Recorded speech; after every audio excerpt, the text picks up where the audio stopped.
अध्याय 2451 Miraj city nor. Sunny ने एक बुरा सपना देखा। उस दुर्स्वप्न में वह एक मरती हुई दुनिया में जी रहा था जहां भयानक राक्षस वास्तविक थे, लोगों के पास अलौकिक शक्तियां थीं और मानवता अतिक्रमणकारी अंधकार में लुप्त होने के कगार पर थी। दुनिया एक विशाल युद्ध क्षेत्र थी और हर दिन अस्तित्व की खूनी लड़ाई में अनगिनत जाने जा रही थीं। सनी खुद उस दुनिया के सबसे ताकतवर लोगों में से एक था, जिसने कीचड़, खून, दिल टूटने और विश्वासघात के कांटों से गुजरते हुए सत्ता के शिखर तक पहुंचने का रास्ता बनाया था।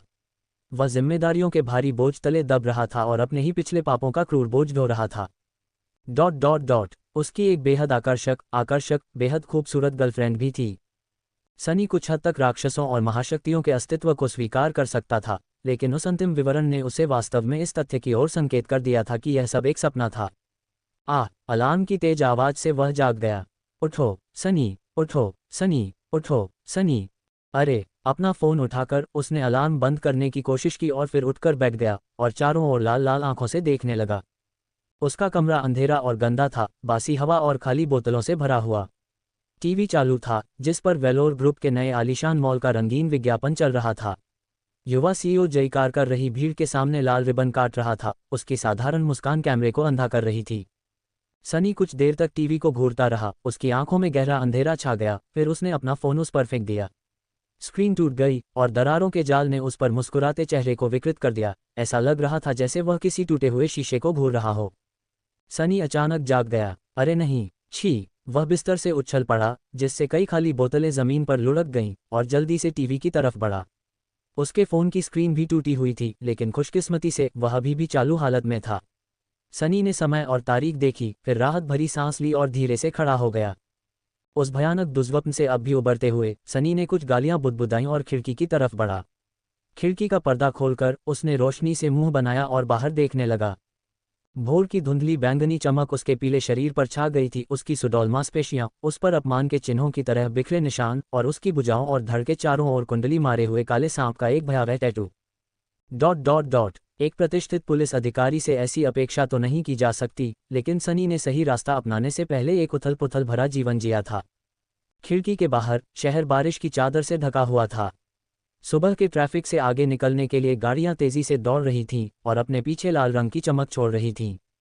जगह जगह लाल नियॉन क्रॉस गोधूली आकाश में खोई हुई आत्माओं के लिए प्रकाश स्तंभों की तरह उभरे हुए थे, और उनके चारों ओर अनगिनत दुकानें और रेस्टोरेंट लालच और लोलुपता के मंदिरों की तरह अपने दरवाजे खोले हुए थे।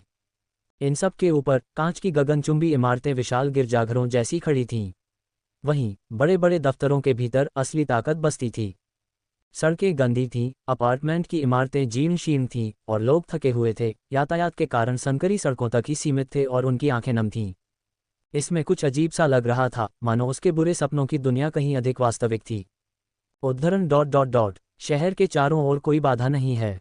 यह एक अजीब विचार था, और फिर भी सनी इस भावना से छुटकारा नहीं पा सकी कि क्षितिज पर विशाल वायु निस्पंदन अवरोध होने वाले थे। लेकिन किस लिए? मैंने सचमुच अपना आपा खो दिया होगा। किसी भी स्थिति में सूरज मिराज सिटी के ऊपर उग रहा था। अब एक नए दिन का सामना करने का समय आ गया था। आज सनी ने बेमन से अच्छा दिखने की कोशिश की। उसने नहाया, शेव की और अपने पास मौजूद सबसे कम सिलवटों वाले कपड़े ढूंढे। काली जीन्स, स्लेटी रंग की टी शर्ट और एक साधारण जैकेट। कपड़ों ने उसकी तीक्ष्णता को छुपा लिया था, लेकिन उसकी निगाहों में जरूर कुछ रहा होगा, क्योंकि इमारत के पीछे खड़ा एक शराबी उसकी एक नज़र से ही लड़खड़ा गया। सनी ने उसे ठंडे, उदास भाव से लड़खड़ाते हुए देखा। वह आदमी सचमुच नशे में लग रहा था, लेकिन कोई नहीं जानता। सावधानी बरतना ही बेहतर है। जब वह लहराती हुई आकृति कोने से गायब हो गई, तो सनी अपनी पुरानी जर्जर कार में चढ़ गया और चाबी इग्निशन में लगा दी। शहर की सड़कों पर गाड़ी चलाते हुए वह अंटार्कटिका केंद्र के अंधेरे, वीरान तटीय राजमार्ग के बारे में सोचने से खुद को रोक नहीं पाया। नहीं, ये तो किसी और बुरे सपने में हुआ था। ये तो हकीकत थी, तो वह ऐसी भयानक बातों के बारे में क्यों सोच रहा था? रेडियो पर एक मनमोहक धुन बज रही थी, जो उसे याद दिला रही थी कि एक बेहद खूबसूरत गर्लफ्रेंड होने के अलावा सपनों में उसकी दोस्ती एक सच्चे पॉप स्टार से भी थी। इसके अलावा उसका एक फलता फूलता व्यवसाय था। वह एक महल में रहता था, एक प्यारी सी छोटी बहन की देखभाल करता था और बांसुरी बजाता था। आखिर ये क्या है? सपने सचमुच एक विचित्र जगह थे। हालांकि सनी वास्तव में कोई बहुत कल्पनाशील व्यक्ति नहीं था। उसके अवचेतन ने इन सब चीज़ों की कल्पना कैसे की? अपना सिर हिलाते हुए वह एक ट्रैफिक लाइट पर रुका और इस भयावह भावना से जूझने लगा कि सड़क पर हर ड्राइवर उसे घूर रहा है। कुछ समय बाद सनी अपने गंतव्य पर पहुंच गया। ये शहर के बाहरी इलाके में एक प्रतिष्ठित मनोरोग अस्पताल था। अपनी कार लॉक करके वह एक छोटे से पार्क से होते हुए प्रवेश द्वार तक गया और सुरक्षा गार्ड को अपना पास दिखाया। इस आदर्श दिखने वाले अस्पताल में कई अमीर लोग इलाज करवाते थे, इसलिए यहाँ सुरक्षा व्यवस्था वाकई कड़ी थी। ये शानदार इमारत किसी किले से कम नहीं थी और अंदर कई ऐसी जगहें थीं जहाँ उसके जैसे आम लोगों का जाना मना था। जहाँ तक सनी की बात है, वह कोई अमीर आदमी नहीं था। हालांकि वह एक सिविल सेवक था जिसकी स्थिति ने उच्च अधिकारियों को असहज कर दिया था, इसलिए उसे अनिवार्य मनोचिकित्सा परामर्श के लिए यहाँ भेजा गया था। ये महीनों पहले की बात है और आज भगवान की मर्जी से उसका आखिरी सेशन होने वाला था। अगर सब कुछ ठीक रहा तो उसे बहाल कर दिया जाएगा और वो काम पर लौट आएगा। और ठीक समय पर सनी को लग रहा था कि जिस कमीने का वो इतने दिनों से पीछा कर रहा था, वो जल्द ही फिर से हमला करने वाला है। जैसे ही सनी को अंदर जाने दिया गया, उसने स्वयं को देवता बहुवचन शब्द का प्रयोग करते हुए पाया और भौहें चढ़ा लीं। संभल जाओ, लानत है। वह आज कोई गड़बड़ नहीं कर सका। जल्द ही उसने खुद को एक आरामदायक कुर्सी पर बैठे और अपने चिकित्सक के सामने पाया। उसकी थेरेपिस्ट अपेक्षाकृत युवा होने के बावजूद मनोचिकित्सकों की दुनिया में एक बड़ी हस्ती थी। वह शांत और बेहद पेशेवर थी, इसलिए उनके रिश्ते की अनिवार्यता के बावजूद सनी उसे ज्यादा नापसंद नहीं करता था। वह महिला बस चुपचाप बैठी रहती थी, जबकि वह ज्यादातर समय अपने मन की बातें करता रहता था, इसलिए नापसंद करने लायक कुछ भी नहीं था। खैर, एक बात थी, उसकी थेरेपिस्ट को वाकई इतनी खूबसूरत होने का कोई हक नहीं था। वो कितनी लुभावनी थी, ये तो वाकई अवास्तविक था, और ध्यान भटकाने वाली तो बात ही छोड़िए। उसकी त्वचा बिल्कुल सफ़ेद संगमरमर की थी, उसकी आंखें दो गोमेद रत्नों जैसी थीं, और उसके चेहरे के भाव लगभग अमानवीय रूप से बेदाग थे। ऐसा लग रहा था मानो वह पैदा ही नहीं हुई हो, बल्कि किसी पागल मूर्तिकार ने उसे पत्थर से तराशा हो। नतीजतन जो सुंदर होना चाहिए था वह थोड़ा डरावना लग रहा था, बल्कि यहाँ तक कि भयावह भी। उसकी सामान्य भावनाहीनता ने समग्र प्रभाव को और अधिक परेशान करने वाला बना दिया। उसकी उदासीन निगाहों से मिलते हुए सनी ने मुस्कुराने की कोशिश की।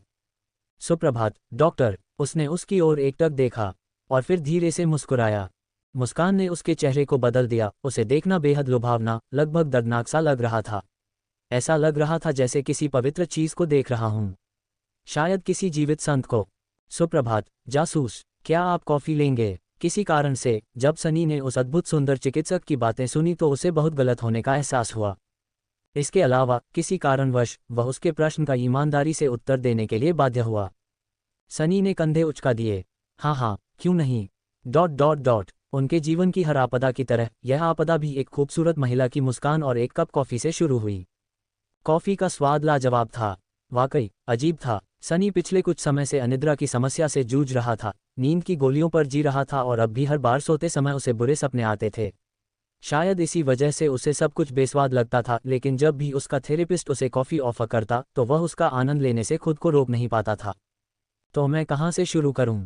जैसे ही उसने चुपचाप नोट्स लेने के लिए अपनी नोटबुक खोली, सनी ने आह भरी।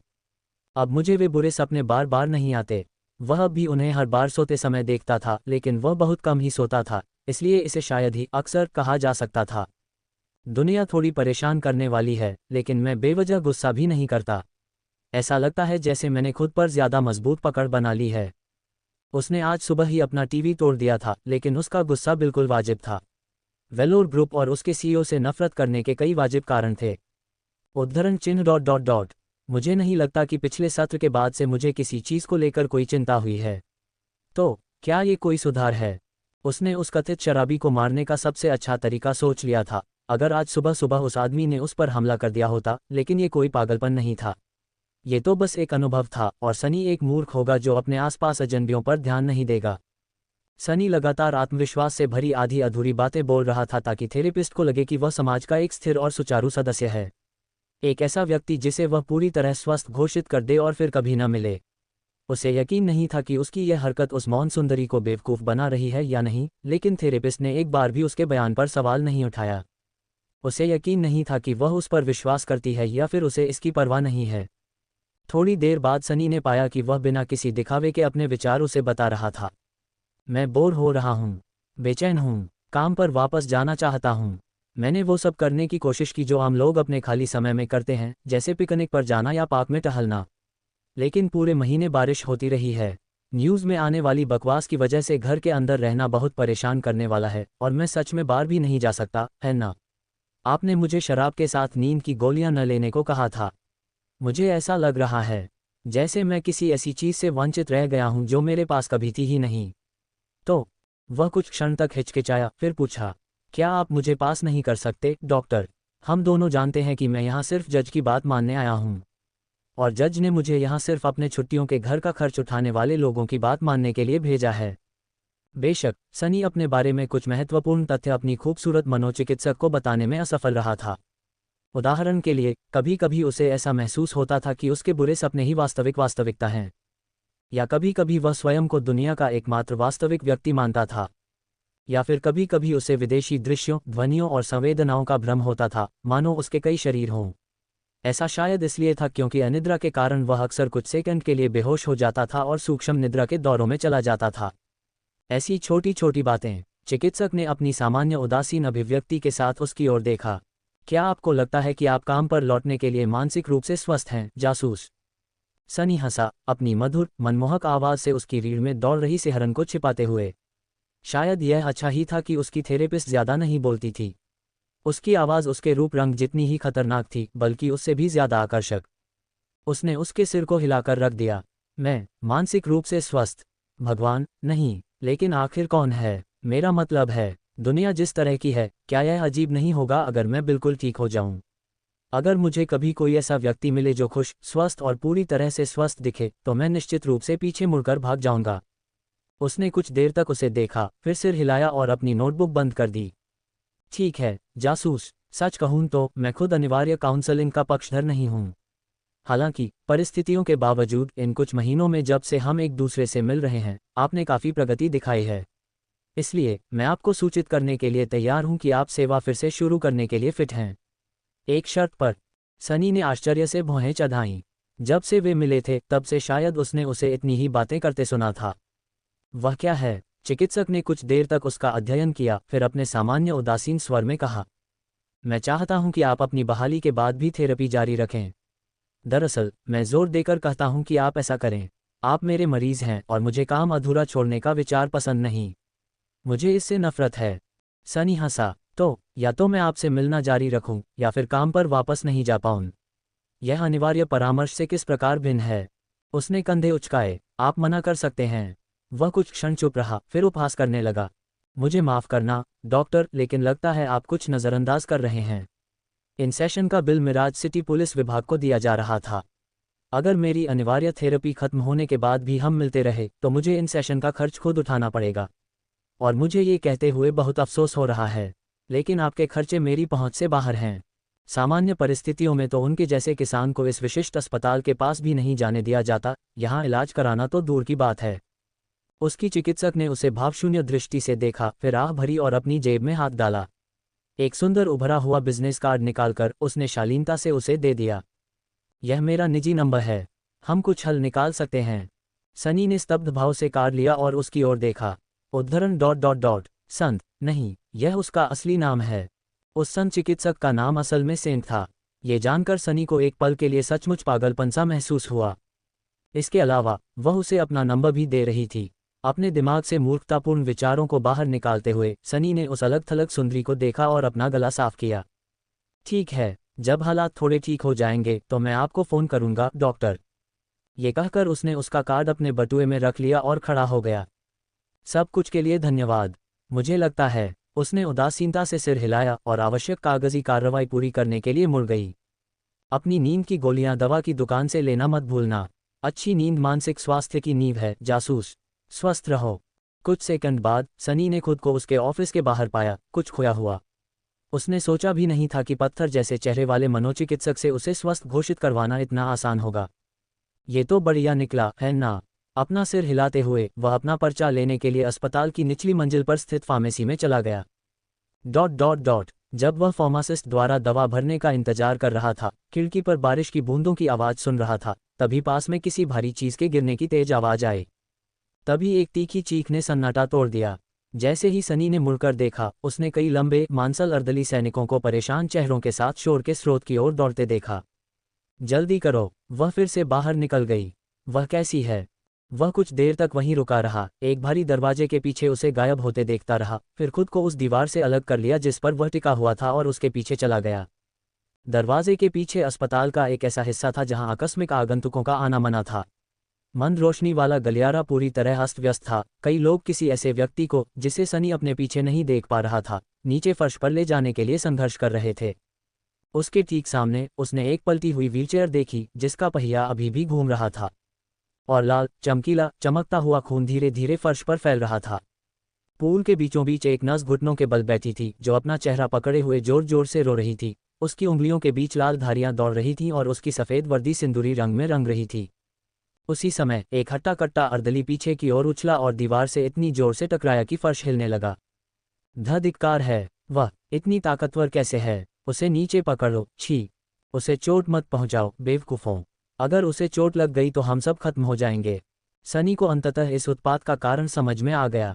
जिस महिला को 4 हट्टे कट्टे अर्दली काबू में रखने के लिए जूझ रहे थे, वह एक दुबली पतली महिला थी जिसके लहराते काले बाल थे और जिसका चेहरा सुंदर लेकिन ठंडा और तीखा था।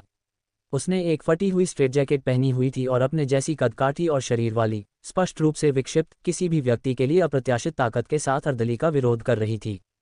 सबसे अजीब बात यह है कि सच तो यह था कि उसकी आंखें चमकदार, जीवंत लाल रंग की थीं, जैसे फर्श पर खून है। मनुष्यों की आंखें लाल नहीं होनी चाहिए, लेकिन किसी ने इस पर ध्यान नहीं दिया। तब तक अर्दली आखिरकार उस औरत को जमीन पर धकेलने में कामयाब हो गए और उसकी स्ट्रेट जैकेट की आस्तीनें वापस बांधने लगे। वह अभी भी उनका विरोध कर रही थी जब तक उसकी नज़र सनी पर नहीं पड़ी। वह ठिठक गया, क्यों? वह इतनी परिचित क्यों लग रही है? उसे देखते ही महिला की भयानक लाल आंखें थोड़ी चौड़ी हो गईं और फिर वह अचानक हंस पड़ी। उसकी हंसी पूरे गलियारे में गूंजती रही और वह लगातार तेज होती गई जब तक कि घायल नर्स की दयनीय सिसकियों में उसकी आवाज़ दब नहीं गई। वह पागल औरत अचानक से बहुत खुश लग रही थी। ऐसा लग रहा था जैसे वह अपनी जिंदगी का सबसे अच्छा समय बिता रही हो। एक कदम पीछे हटते हुए सनी ने अपने होंठ भींचे और घूम गया। बस एक और पागल। इन दिनों ऐसे लोग बहुत अधिक संख्या में थे। हालांकि जब वह दरवाजे की ओर वापस जा रहा था तो उसकी हंसी की आवाज़ उसे सुनाई दी। उसे मार डालो, तुम उसे सचमुच यही मार सकते हो। ढूंढो, एथेना। अपना सिर हिलाते हुए सनी ने अपने पीछे दरवाजा बंद कर लिया और अपने तेजी से धड़कते दिल को शांत करने की कोशिश की। खून की बदबू अभी भी उसकी नाक में अटकी हुई थी जिससे उसके हाथ कांप रहे थे। इसका दृश्य, धत्तेरी की! हालांकि सनी को पता था कि नींद की गोलियों को शराब के साथ मिलाना एक भयानक विचार है, लेकिन अचानक उसे शराब पीने की तीव्र इच्छा हुई। जब सनी मनोरोग अस्पताल से बाहर निकली तब भी दुनिया बारिश की बौछारों से त्रस्त थी। आसमान से पानी की अंतहीन बाढ़ बरस रही थी, मानो नीचे बसे शहर को डुबा देना चाहती हो। नालियां उफन रही थीं और पैदल यात्री सड़कों के किनारे चिपके हुए थे। उन्हें डर था कि कहीं तेज गति से आती कारों से उन्हें ठंडे पानी से न नहलाया जाए। ऊपर देखते हुए सनी ने अपनी आंखें बंद कर लीं और अपना चेहरा बारिश में डुबो दिया। उसे महसूस हुआ कि बहता पानी उसके नथुनों से खून की गंध को धो रहा है। कम से कम बारिश के कारण शहर साफ रहेगा, लेकिन फिर गर्मी और उमस होगी। हालांकि गर्मी शहर की जड़ों तक कभी नहीं पहुंचेगी। वहां नम अंधेरे में पानी से बहाकर लाया गया सब कुछ सड़ने लगेगा। ये सड़ांध कीड़े मकोड़ों के विशाल झुंड को जन्म देगी। वहां आंखें बंद किए खड़े सनी मुस्कुराए। कीट पतंगों का झुंड, ओह! मानो ये शहर पहले से ही सबसे खराब किस्म के कीड़ों से ग्रस्त न हो। लोग, मानव कीड़े मकोड़े भी अंधेरे स्थानों में पनपते हैं और कचरे की तरह वे प्रकाश से दूर पूरी तरह सड़ जाते हैं। सिर हिलाते हुए वह कीचड़ से होते हुए अपनी कार की ओर चल पड़ा। जाते हुए उसके मन में सिंदूरी आंखों वाली उस हंसती हुई औरत की छवि उभर आई। उसे ऐसा क्यों लग रहा था जैसे उसने उसे कहीं देखा हो। अस्पताल के आम ग्राहकों को देखते हुए वह किसी अमीर परिवार की वंशज ही होगी। सनी ऐसे लोगों से कम ही मिलता था, इसलिए उसे यह सोचने में दिक्कत हो रही थी कि वे कहाँ मिले होंगे, जब तक कि उसने उसे किसी बुरे सपने में न देखा हो। लाल आंखों वाला एक व्यक्ति बिल्कुल वैसा ही था जैसा वह सपने में देखता था, लेकिन एक ऐसी औरत जो उससे कभी मिली ही नहीं, उसके सपनों में कैसे आ सकती थी? मुझे आश्चर्य है कि वह मुझसे किसे मरवाना चाहती थी। सनी ने आह भरी। अमीर लोग आमतौर पर 2 वजहों से पागलखाने में जाते थे, या तो उनका परिवार उनसे छुटकारा पाना चाहता था या फिर वे नशेड़ी थे। उस महिला की उम्र और उसके बिगड़े व्यवहार को देखते हुए दूसरी बात ज्यादा मुमकिन थी। माना कि उसे मनोरोग अस्पताल में भर्ती कराने के लिए नशा दिया गया होगा, लेकिन इसका उल्टा नहीं। लेकिन इससे उसे कोई लेना देना नहीं था। एथेना को ढूंढो। क्या एथेना कोई मूर्ति पूजक देवी नहीं थी? उसे ऐसा कोई कहाँ मिलेगा? अरे छोड़ो भी, तुम किसी पागल की कही बात पर गंभीरता से तो नहीं सोच रहे हो? सनी ने अपनी कार में चढ़ते हुए अपने होंठ भींच लिए। उसे पूरा यकीन था कि उसे फिर से मतिभ्रम हो रहा था। शायद यही वजह थी कि उस औरत की आंखें इतनी लाल लग रही थीं। अनिद्रा और नींद की गोलियों की वजह से उसे कभी कभी सपनों और हकीकत में फ़र्क करना मुश्किल हो जाता था, और खून देखना भी एक पुराना कारण था। तो क्या किसी को पागल कहने के पीछे उनके पास सचमुच कोई आधार था? जैसे ही वह इग्निशन में चाबी घुमा रहा था, उसका फ़ोन बज उठा। टूटी और बिखरी स्क्रीन पर नज़र डालते हुए वह मंद मंद मुस्कुराया और फ़ोन उठा लिया। हाँ हाँ, क्या उसने मुझसे इतनी आसानी से छुटकारा पाने की उम्मीद की थी? फिर निराश करने के लिए माफ़ करना, मैं आज वहाँ पहुँचूंगा। फिर वह एक क्षण के लिए रुका, उसका स्वर धीरे धीरे बदल गया। तो यह एक नया शरीर है। अरे अरे अरे, ऐसा लगता है जैसे कोई मेरा स्वागत करना चाहता हो। कॉल समाप्त करके और फ़ोन सीट पर फेंककर वह गंभीर भाव से आगे देखने लगा। उद्धरण चिन्ह डॉट डॉट डॉट। बस थोड़ा और रुको कमीने, मैं तुम्हें ढूंढ लूंगा। कार धीरे से गुर्राती हुई बारिश में तेजी से आगे बढ़ गई। तुम सचमुच पागल हो गए हो जासूस। नहीं, तुम सचमुच पागल हो। तुम मनोवैज्ञानिक मूल्यांकन में कैसे पास हो गए? अरे कमीने, मेरी तरफ देखो, क्या मैं तुम्हारे लिए मजाक हूँ? सनी, जो होमिसाइड डिवीजन के कैप्टन के कार्यालय में बैठा था, अपने सामने बैठे भूरे बालों वाले बूढ़े व्यक्ति को देखकर मुस्कुराया। थोड़ा सा, हाँ। वह आदमी आश्चर्य से उसे देखता रहा। तुमने अभी क्या कहा? अरे सनी, उस समय जो स्टंट तुमने किया था उसके लिए मैं तुम्हें जेल में डाल सकता था। तुम्हें पता है ना साले, तुम अभी यहाँ सिर्फ इसलिए बैठे हो क्योंकि मैं उस पूर्व कैप्टन का बहुत सम्मान करता हूँ जो तुम्हारा बहुत सम्मान करती थी। उसने तुम में क्या देखा मुझे नहीं पता, लेकिन अब मैं जिम्मेदार हूँ। तो तुम मेरे साथ सम्मान से पेश आओगे, समझ रहे हो? सनी ने सिर हिलाया। मैंने कहा कि तुम सचमुच मेरे लिए एक मजाक हो। मुझे नहीं पता कि तुम मुझे जेल में डाल सकते थे। और हाँ, मैं समझता हूँ। उसने नए कप्तान को गंभीरता से देखा। वह आदमी मिराज सिटी पुलिस का एक अनुभवी था, लेकिन उसे हाल ही में होमिसाइड डिवीजन का प्रभारी बनाया गया था, और यह उसके शानदार रिकॉर्ड या क्षमता के कारण नहीं था। ऐसा इसलिए था क्योंकि नया कप्तान एक ऐसा व्यक्ति था जो अपनी जगह जानता था और उच्च अधिकारियों के लिए काम आसान बनाने के लिए उस पर भरोसा किया जाता था। दूसरे शब्दों में, वह जानता था कि ज़रूरत पड़ने पर कैसे मुंह फेर लेना है। वह आदमी हमेशा भ्रष्ट नहीं था, लेकिन जब ऊपर से भ्रष्ट होने का आदेश आता था तो वह भ्रष्ट हो सकता था। उस समय सनी ने वाकई इतनी बड़ी गड़बड़ी कर दी थी कि उसे जेल हो सकती थी। हालांकि वह मामला बेहद सार्वजनिक था और उससे छुटकारा पाना एक राजनीतिक दुष्स्वप्न बन जाता। इसलिए इस बूढ़े आदमी को कैप्टन की नई खाली हुई सीट पर बिठा दिया गया और कहा गया कि वह चुपचाप शोर मचा दे। इसलिए अगर वह सनी से हमेशा के लिए छुटकारा पाना भी चाहता तो ऐसा नहीं हो सकता था। हालांकि सनी को इसकी कोई परवाह नहीं थी। खैर खैर, मैं फिर से कहूँगा, आज सुबह नदी के किनारे जो लाश मिली थी, मुझे उस केस का इंचार्ज बना दीजिए प्लीज़। सर, बूढ़े आदमी ने अपने दांत पीस लिए। मैं वह केस तुम्हें क्यों दूं सभी लोगों में से? क्या तुम सचमुच पागल हो छोटे शैतान? सनी ने कुछ क्षणों तक उसे घूरा, जिससे कैप्टन थोड़ा कांप गया, फिर मुस्कुराया। मैं पागल नहीं हूँ। मेरे पास ये साबित करने के लिए एक कागज़ है कि मैं पागल नहीं हूँ। दरअसल आप मुझे उस केस में क्यों डाल रहे हैं, इसका जवाब आप भी उतना ही जानते हैं जितना मैं। सर, ऐसा इसलिए है क्योंकि आपके बाकी ज़्यादा आज्ञाकारी अधीनस्थों के उलट मैं इसे सुलझा लूँगा। अब तक तो आप पर उस कमीने को पकड़ने का बहुत दबाव पड़ रहा होगा, है ना? जैसे ही प्रेस को खबर मिलेगी कि 7वां शिकार भी है, ये दबाव और बढ़ जाएगा। कप्तान ने उसकी ओर गंभीरता से देखा। मिराज सिटी अपने सबसे अच्छे समय में भी एक बीमार जगह थी, लेकिन हाल ही में यह एक नई घिनौनी बीमारी से ग्रस्त हो गई थी। वह बीमारी एक पागल लेकिन कपटी सीरियल किलर था, जो भूत की तरह पकड़ से बचते हुए अपने पीछे क्षत विक्षत शव छोड़ जाता था। शून्यवादी, निहिलिस्ट, ये वह मूर्खतापूर्ण नाम था जो पत्रकारों ने उस विक्षिप्त शिकारी को दिया था जो मिराज सिटी की अंधेरी गलियों में घूमता था। हत्याएं बेतरतीब लग रही थीं, लेकिन इतनी बेबाकी से अंजाम दी गई थीं कि उन्हें योजनाबद्ध तरीके से अंजाम देना ही सही लगता था। हत्यारे ने भी शिकार चुनने में कोई भेदभाव नहीं किया था, इसलिए पूरा शहर सकते में था। वह घटना जिसके कारण सनी को अनिवार्य परामर्श के लिए भेजा गया था, तथा साथ ही नए कप्तान की अचानक पदोन्नति भी निहिलिस्ट से जुड़ी हुई थी। अरे, मैं भी उसे इसी बेवकूफ़ नाम से बुलाने लगा हूँ।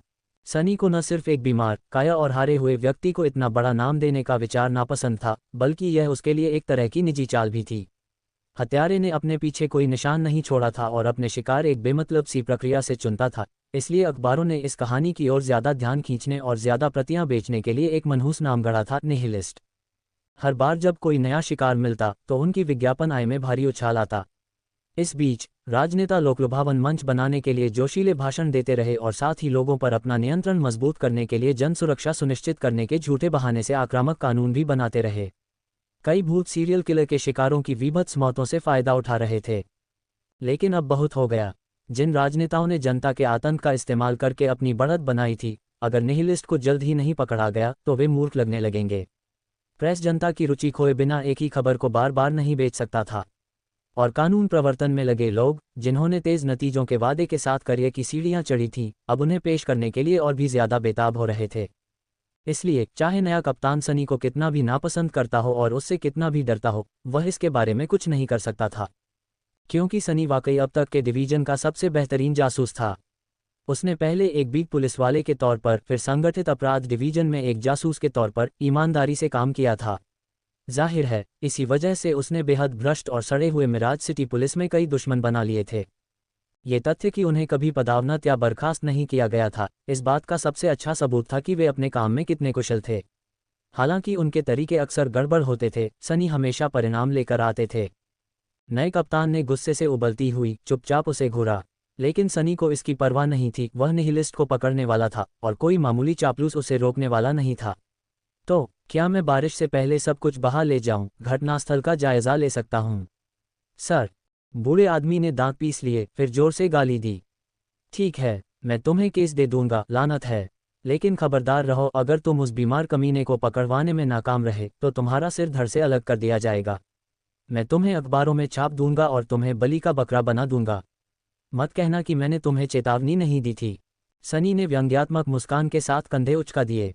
और क्या नया है? तो फिर मैं चलता हूं। कप्तान आगे की ओर झुका। इतनी जल्दी नहीं बेवकूफ। मैंने कहा था कि मैं तुम्हें केस दे दूंगा, पर यह नहीं कहा था कि इसमें कोई शर्त नहीं होगी। असल में मेरी एक शर्त है। सनी ने एक लंबी सांस छोड़ी। आज हर कोई मुझे शर्तें क्यों देना चाहता है? कैप्टन, आप मुझे अपना नंबर भी नहीं दे रहे हैं, है ना? बूढ़े आदमी ने उपहास किया। तुम क्या कर रहे हो? असल में कोई बात नहीं, तुम केस कर सकते हो, लेकिन मैं तुम्हें एक साथी दे दूंगा। किसी को तो तुम्हारी देखभाल करनी ही होगी, कहीं ऐसा न हो कि हाल ही वाली घटना फिर से दोहराई जाए। सनी ने गहरी भौहें चढ़ाईं, फिर अपनी आवाज में गुस्से का एक छोटा सा अंश लेकर कहा, जरूर, आप जानते हैं कि मैं अकेले काम करता हूं, कैप्टन। कप्तान ने उसे बड़ी बड़ी आंखों से देखा। ये कैसी बकवास कर रहे हो तुम? क्या तुमने अपना सिर बार बार किसी सख्त चीज से टकराया है, सनी? तुम अकेले काम करते हो क्या? मुझे परवाह नहीं कि तुम्हारी पसंद क्या है, ये मिराज पीडी है। यहाँ नियम है जिनका पालन तुम जैसे कमीनों को भी करना पड़ता है। उसने अपना सिर हिलाया, फिर आह भरी और हाथ हिलाया। अगर तुम्हें डर है कि मैं किसी को तुम्हारी जासूसी करने के लिए भेज रहा हूं, तो चिंता मत करो। यह एक अलग तरह की स्थिति है। वह एक अच्छी लड़की है, एक पूर्व राष्ट्रीय एथलीट, जिसकी मुश्किलों पर काबू पाने की एक दिलचस्प कहानी है।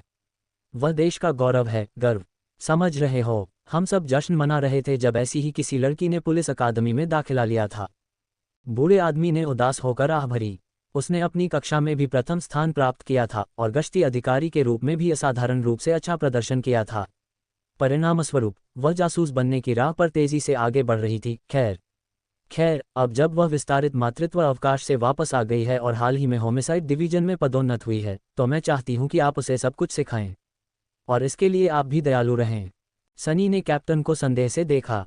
दरअसल मुझे समझ नहीं आ रहा। यही तो वजह है। बूढ़े आदमी ने उसे घृणा से देखा, फिर आह भरी। अच्छा, ... और वो पोस्टर पर बहुत अच्छी लग रही है। ऐसा नहीं है कि तुम्हारे जैसे गुंडे एक साफ सुथरी और उत्तेजक छवि की अहमियत समझ पाएंगे। इसलिए जब पत्रकार तुम्हें घेर लें और तुम जानते हो कि वे ऐसा करेंगे, क्योंकि मामला यही है, तो मैं चाहता हूं कि तुम उसे कैमरे के सामने मजबूती से खड़ा करो और एक कदम पीछे हट जाओ। इससे भी बेहतर है 3 कदम आगे बढ़ो और तस्वीर से दूर हो जाओ। तुम उदास कमीने। तुम्हें वैसे भी जनसंपर्क से वास्ता नहीं पड़ता, इसलिए ये दोनों ही फायदे की बात है। वह आगे झुके और समान स्वर में बोले, किसी भी स्थिति में यह कोई चर्चा नहीं है। यह एक आदेश है। या तो आप कोई साथी लेकर खेलें, या मैं यह मामला किसी और को सौंप दूंगा। सनी कुछ देर तक चुप रहा और उस बूढ़े आदमी को उदास निगाहों से देखता रहा। तो वह चाहते हैं कि मैं किसी थकी हुई मां को लेकर आऊं और उसे कैमरे के सामने खड़ा करूं। सनी के अंदर का हर चीज इस विचार के खिलाफ था कि किसी ऐसे व्यक्ति को लाया जाए जिसका महत्व सिर्फ सुंदर दिखने में हो और वह निहिलिस्ट की तलाश में हो। लेकिन वह समझता था कि अगर किसी चीज की परवाह उच्च अधिकारियों को है, तो वह है दृश्य। एक राष्ट्रीय एथलीट का पुलिस विभाग में जाना, जिसकी कहानी भी कुछ प्रेरणादायक रही हो, जनसंपर्क विभाग के लिए एक बड़ी जीत थी। अब जबकि वह एक अच्छी पारिवारिक महिला और एक समर्पित मां बन चुकी थी, तो शायद सभी के मुंह में पानी आ गया होगा। पारंपरिक रूप से असभ्य और कर्कश, मुख्यतः पुरुष प्रधान पुलिस बल की छवि को नरम करना एक ऐसी मिठाई थी जिसका विरोध ये बदमाश नहीं कर सके। तो क्या हुआ अगर उसे बेकार का बोझ ढोना पड़े? एक कमज़ोर, बेकार और नाजुक नौसिखिए की देखभाल करना कोई बुरी सज़ा नहीं थी। और अगर वह पोस्टर गर्ल, या यूं कहें कि पोस्टर मॉम, असल में मर जाती है, तो इसका जिम्मेदार वह खुद होगी, उस पर नहीं। सनी ने धीरे से गाली दी और फिर सिर हिलाया। ठीक है, जब तक वह मेरे रास्ते में नहीं आती, मैं उसे वापस खेलने नहीं भेजूंगा। कप्तान ने उसे लंबे समय तक देखा। बहुत बढ़िया, वह अपराध स्थल पर तुम्हारा इंतजार कर रही होगी। अब मेरे कार्यालय से निकल जाओ। सनी खड़ा हुआ और उसने वैसा ही किया। वह पहले से ही सोच रहा था कि हत्यास्थल पर उसे क्या मिलेगा। वह लानत भरी बारिश, पानी खून को धो सकता है और कभी कभी तो ये लाशों को भी बहा सकता है, लेकिन इससे पाप धुल नहीं सका। पाप के शहर को साफ करना सनी का काम था और वह इसमें काफ़ी अच्छा था, भले ही इस प्रक्रिया में अधिक खून बहा हो।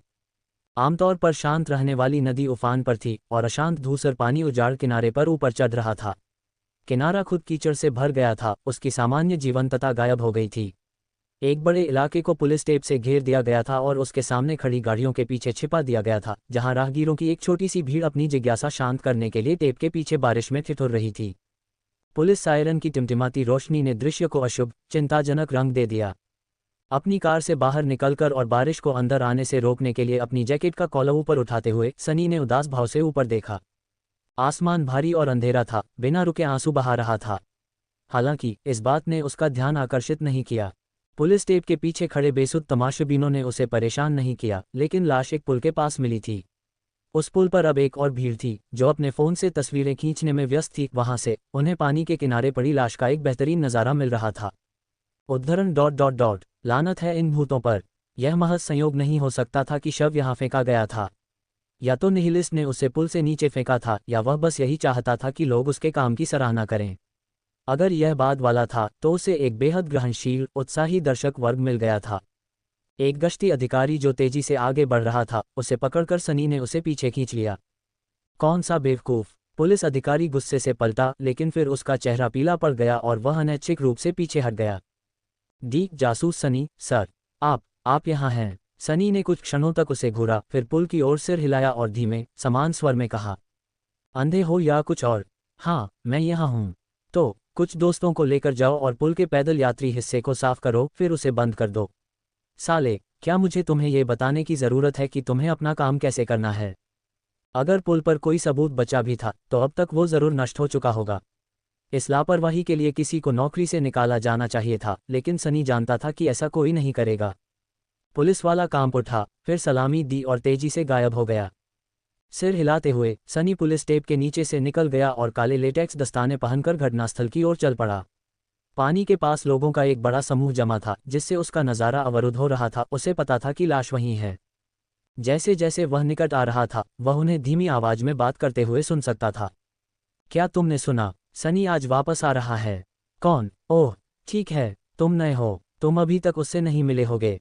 लेकिन सनी कौन है? मूर्ख, क्या तुम्हें कुछ नहीं पता? तुम मिराज पुलिस में किसी को भी मात दे सकते हो, लेकिन तुम्हें उस आदमी को कभी नहीं मात देनी चाहिए। वह पूरी तरह से पागल है, और वह भी अच्छे तरीके से नहीं। सनी, रुको, क्या तुम्हारा मतलब उससे है? शैतान जासूस। तो तुम उसके बारे में जानते हो। खैर, मुझे लगता है कि तुम्हारे लिए अभी भी उम्मीद है। शैतान को नाराज मत करो यार। अरे छोड़ो भी, उसके बारे में जो कहानियां सुनाई जाती हैं, उनमें से ज़्यादातर झूठी होती हैं। मुझे यकीन है कि अगर ज़रूरत पड़ी तो मैं उसे हरा सकता हूँ। अरे तुम तो बेवकूफ़ निकले। सुनो, एक बार जब वो संगठित अपराध विभाग में था, रेड फ्रॉग गैंग के सरगना ने उस पर बहुत बड़ा इनाम रखा था। तो 20-30 गुंडों ने उसे रात के समय एक भूमिगत बाजार में घेर लिया। सब के सब चाकुओं और बेसबॉल के बल्लों से लैस थे। जानते हो फिर क्या हुआ? क्या वाकई खून खराबा हुआ? मैं घटनास्थल पर पहुंचने वाले पहले अधिकारियों में से एक था, इसलिए मैंने खुद देखा। जब हमने दरवाजे खोले तो वह किसी कसाईखाने जैसा था। उसने सबको नीचे उतारा। कुछ लोग अस्पताल ले जाते समय मर गए, बाकी जिंदगी भर के लिए अपंग हो गए। 20 आदमी। चलो, कोई रास्ता नहीं। अरे मैं वहां था, ठीक है। वो उस नरसंहार से बस यूं ही निकल आया, मानो नर्क से आया कोई राक्षस हो। मुझे बुरी नज़र से देखा, फिर बिना कुछ कहे कार में बैठ गया और सीधा उस बार में चला गया जहां रेड फ्रॉग का मुख्यालय था। अगले दिन उनके बॉस ने सबूतों से भरा एक बक्सा लेकर पुलिस के हवाले कर दिया। खैर, उनके बॉस के जो बचे खुचे हिस्से बचे थे उन्होंने तो ऐसा ही किया। फुसफुसाहटों को नज़रअंदाज करते हुए सनी बेपरवाही से लोगों की भीड़ के बीच से निकल गया। उसे देखकर पुलिस वाले चुप हो गए और रास्ता बनाने के लिए आगे बढ़े। किसी ऐसे व्यक्ति को देखकर जिसे वह अच्छी तरह जानता था, सनी ने गंभीर स्वर में पूछा, चिकित्सा परीक्षक कहाँ है? वह आदमी कुछ बार खांसा। जासूस सनी, सर, आपका स्वागत है। सनी बस उसे घूरती रही, जिससे वह आदमी कांप उठा। मैंने आपसे एक प्रश्न पूछा था, है न? पुलिस वाला कुछ क्षण रुका, फिर आह भरकर नदी की ओर इशारा किया। नीचे की ओर कई इलाकों में हल्की बाढ़ आ गई है, इसलिए हमारे कई लोग ट्रैफिक जाम के कारण देरी से पहुंच रहे हैं। वे जल्द ही यहां पहुंच जाएंगे, लेकिन हमारे सामने थोड़ी समस्या है, सर। पानी बढ़ता ही जा रहा है, देखिए। शव नदी में आधी दूरी पर मिल चुका है, लेकिन अगर उसे जल्दी नहीं हटाया गया तो पानी उसे बहा ले जाएगा। दूसरा जासूस इंतजार कर रहा है। सनी ने गाली देते हुए उस आदमी को दूर भगा दिया। कीचड़ में चलते हुए वह लाश के पास पहुंचा। वह सचमुच पानी के बिल्कुल किनारे पर पड़ी थी, आधी डूब चुकी थी। सनी को बस लाश के पैर और धड़ का निचला हिस्सा ही दिखाई दे रहा था। नीचे झुककर उसने लाश का एक पैर पकड़ा और उसे पानी से बाहर खींच लिया। एक भयावह फूला हुआ चेहरा सामने आया, जिसकी दोनों आंखें गायब थीं। अरे! जैसे ही सनी ने उसे बेहतर तरीके से देखने की कोशिश की, पीछे से एक सहज आवाज गूंजी, जिसने उसे रुकने पर मजबूर कर दिया। अरे! अरे यार, ये क्या कर रहे हो? ये तो अपराध स्थल है, लानत है। किसने किसी अनजान नागरिक को अंदर घुसने दिया? आवाज़ अपरिचित और स्त्री जैसी थी। तो यह मृत वजन है फिर? दांत पीसते हुए सांस छोड़ते हुए सनी सीधा हुआ और पीछे मुड़ा और उस महिला को डरावनी नज़रों से देखने लगा। खैर, या कम से कम उसने इसकी योजना तो बनाई थी। इसके बजाय वह एक क्षण के लिए ठिठक गया, फिर धीरे से ऊपर देखने लगा, और फिर थोड़ा और ऊपर। उसकी आंखें थोड़ी चौड़ी हो गईं। क्या, असल में क्या बकवास है? ये तो बिल्कुल बेकार माँ है। जब सनी को बताया गया कि उसकी नई साथी एक नई पदोन्नत जासूस है जो विस्तारित मातृत्व अवकाश के बाद काम पर लौट रही है और जिसे उच्च अधिकारियों द्वारा पीआर कारणों से आगे बढ़ाया जा रहा है, तो उसने एक सुंदर महिला की कल्पना की थी जो पारिवारिक मूल्यों और पोषण संबंधी देखभाल की कहानी को आगे बढ़ाने के लिए उपयुक्त थी। अलोकप्रिय मिराज पीडी की कठोर छवि को नर्म करने के लिए एकमात्र आकृत्य। हालांकि उसके सामने खड़ी वह महिला, ये बिल्कुल वैसा नहीं था जैसा उसने सोचा था कि वह कुछ क्षण के लिए स्तब्ध रह गया। सबसे पहली बात तो ये कि वह वहां यूं ही खड़ी नहीं थी। वह उससे भी ऊंची थी और कीचड़ भरे किनारे पर जमा बाकी पुलिस वालों से भी ऊंची। उसके किसी पूर्वज ने जरूर किसी ट्रोल से या शायद किसी राक्षस से शादी की होगी, जरूर किसी पहाड़ी दैत्य से, वरना वह उसकी इतनी ऊंची कद काठी का कोई कारण नहीं बता सकता था। हालांकि अपने संदिग्ध वंश के बावजूद वह महिला किसी ट्रोल जैसी नहीं दिखती थी, बल्कि वह किसी सुपरमॉडल जैसी दिखती थी। दरअसल वह बेहद खूबसूरत थी, उसका चेहरा बेहद आकर्षक था और फिगर इतना खूबसूरत था कि मानो जानलेवा लग रहा हो। और मानो इतना ही काफ़ी नहीं था, उसका सुडौल एथलेटिक शरीर पूरी तरह से गड़ा हुआ था, जिसकी दुबली पतली मांसपेशियां सनी को भी शर्मिंदा कर दें। उस महिला ने एक साधारण एथलेटिक पोशाक और रेनकोट पहना हुआ था, लेकिन सनी बता सकता था कि वह कितनी बुरी हालत में थी। ऐसा लग रहा था मानो कोई देवी किसी पेंटिंग से उतर आए हो। सनी ने एक दो बार पलकें झपकाईं और धीरे धीरे अपने नए साथी के बारे में अपनी राय पर पुनर्विचार करने लगी। पोस्टर पर बहुत अच्छा लग रहा है ना? हो सकता है कि वह नए कप्तान के बारे में थोड़ा गलत हो गया हो। वह आदमी जानता था कि वह क्या बात कर रहा है। गहरी भौहें चढ़ाते हुए सनी ने हाथ उठाया और उस औरत को नीचे झुकने का इशारा किया। उसने उसे मजे से देखा, फिर अपनी पीठ के पीछे हाथ में पकड़ा हुआ एक कागजी थैला छिपाते हुए उसकी बात मान ली। क्या? जब उसका चेहरा फुसफुसाहट सुनने के लिए पर्याप्त करीब आ गया तो सनी ने ऊंची आवाज में कहा, क्या मैं तुम्हें एक आम नागरिक लग रहा हूं, बेवकूफ? मैं शव की जांच कर रहा हूं। ऐसा कहते हुए उसने जैकेट के नीचे से अपना बैज निकाला और उसे उसकी नाक के नीचे रख दिया। उसने आसानी से बैज को नज़रअंदाज कर दिया और असमंजस से उसे देखने लगी। फिर उसकी तेजस्वी भूरी आंखों की नज़र अविश्वास से सनी पर पड़ी। वह सचमुच अचंभित लग रही थी। क्या तुम शैतान जासूस हो, लेकिन तुम छोटे हो। सनी ने एक पल के लिए अपनी आंखें बंद कर लीं और गहरी सांस ली। उसके विस्फोटक साथी के पीछे भयभीत लोगों का एक समूह हौंफ रहा था। अरे नहीं, अरे नहीं, हम सब खत्म हो गए। वह अब उसे मार डालेगा, है न? नहीं, जासूस हैफी नहीं। क्या हमें दूसरी एम्बुलेंस बुलानी चाहिए? सनी ने दांत पीसते हुए धीरे से सांस छोड़ी, फिर अपनी आंखें खोली और अपने संभावित साथी की ओर देखा। हाँ, मैं हूँ। और आपका नाम क्या है? महिला अब अपने आपे में आ गई थी। वह सीधी खड़ी हुई, सलाम किया और फिर एक शानदार मुस्कान दी। यह एफी है, फिर मैं आपकी देखभाल में रहूंगी। इसके साथ ही उसने हाथ मिलाने के लिए अपना हाथ आगे बढ़ाया। सनी ने कुछ क्षणों तक हाथ की ओर देखा, फिर मुंह मोड़ लिया और लाश पर ध्यान केंद्रित किया। चुप रहो और मेरे रास्ते में मत आओ एफी। जहां हो वहीं रहो और चुपचाप देखो। वह रुकी, फिर अपना हाथ वापस खींच लिया और आह भरी। बहुत चिड़चिड़ा। औरत की परवाह न करते हुए सनी लाश के पास घुटनों के बल बैठ गया और उसके विभत्स क्षत विक्षत चेहरे को गौर से देखने लगा। पानी से उसका चेहरा ज्यादा क्षतिग्रस्त नहीं हुआ था, लेकिन मृतक की दोनों आंखें गायब थीं। ये निहिलिस्ट का हस्ताक्षर था। 7 पीड़ितों की हत्या अनोखे तरीके से की गई थी, लेकिन सभी की आंखें गायब थीं। उस बीमार दरिंदे ने उन्हें किसी अनजान वजह से मार डाला था। प्रचलित धारणा ये थी कि वह इन्हें ट्रॉफियों के रूप में एकत्रित कर रहे थे। सनी लाश को गौर से देख रहा था, थोड़ा शुक्रगुजार था कि उसे पीछे से उबकाई की आवाज़ें नहीं सुननी पड़ीं। उसे पूरी उम्मीद थी कि निहिलिस्ट के नए शिकार को देखकर नौसिखिया जासूस बुरी तरह बीमार पड़ जाएगा, लेकिन हाल ही में पदोन्नत हुई मां जासूस उस घिनौनी लाश को सहजता से ले रही थी। नहीं, वास्तव में आखिरकार उसके पीछे से अजीब आवाज़ें आ रही थीं। नाराजगी से पलटते हुए सनी ने कुछ कहने के लिए अपना मुंह खोला, और आज दूसरी बार ठिठक गया। उसकी बिन बुलाए साथी वहीं खड़ी थी जहां उसने उसे खड़े होने के लिए कहा था। उसका पेपर बैग खुला था और वह एक हाथ में आधा अधूरा सैंडविच पकड़े उत्साह से उसे चबा रही थी। सनी अविश्वास से उसकी ओर देखता रहा। तुम खा रहे हो? उसका साथी शर्म से मुस्कुराया।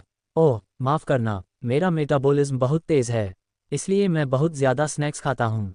आखिर इस औरत को क्या हो गया है? सनी कुछ देर तक उसे घूरता रहा, फिर अपना सिर हिलाया और लाश की ओर मुड़ गया। मुझे लगता है बोन एपेटिट।